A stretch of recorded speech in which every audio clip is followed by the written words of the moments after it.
আর interview সবই টাকার খেলা। এ যুগে ঘুষ ছাড়া চাকরি পাওয়া আর সাইকেল চড়ে চাঁদে যাওয়া দুইটাই সমান। লেলার মন খারাপ করিসনি, আপনি চাকরি হবে।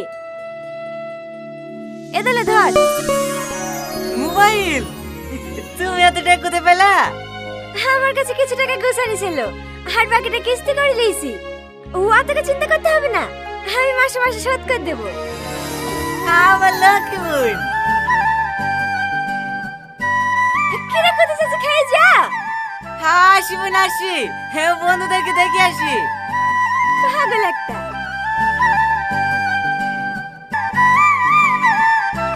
আসেন আসেন, হে বাড়িটা।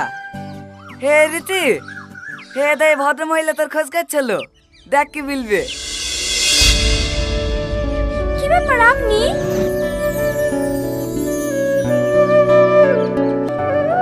আমাদের চোখের সামনে ছেলেটা যখন 2 বছর বয়স মাটা মারা গেল, কিছুদিন পর চিকিৎসার অভাবে বাপটাও মারা গেল। যাই বলেন বোন, মেয়েটুক খুব শক্ত, কত কষ্ট করে ভাইটাকে পড়াশোনা করাইলো। ছেলেটাও চাকরি লেগে খুব খাটছে, বুঝতেই তো পারছেন এ যুগে ঘুষ ছাড়া কোনো জায়গাতেই চাকরি পাওয়া যায় না। এইলেন। আরে আরে, তোমাকে অত ব্যস্ত হতে হবে না, বসো তো।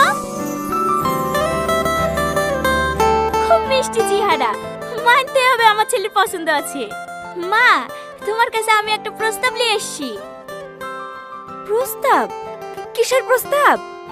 আমার ছেলে তোমাকে খুব পছন্দ, আজ কদিন ধরেই আমাকে বলছে। আমি তো প্রথমে আসতেই চাইছিলাম না। হ্যাঁ, তুমি দেখে দেখে পছন্দ হলো না, এখন আবার কাকে পছন্দ করলো?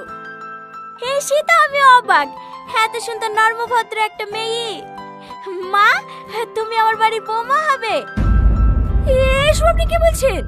আমি আপনার ছেলেকে বিয়ে করব না। কেন মা, বিয়ে করবে না কেন? আমাদের অনেক টাকা পয়সা আছে, তো তোমার কোনো কিছুর অভাব হতে দেব না, সব সময় মাথায় করে রাখবো। যত টাকা পয়সা থাক, আপনার ছেলেকে আমার পছন্দ না, ওকে আমি বিয়ে করতে পারবো না। আপনারা এখন আসতে পারেন। কিন্তু মা। মা চলো। দাঁড়ান আপনারা দাঁড়ান। এই রীতি, তোর কি মাথা খারাপ হয়ে গেছে? এত সুন্দর একটা বিয়ের প্রস্তাব এসছে আর তুই রাজি হসি নে?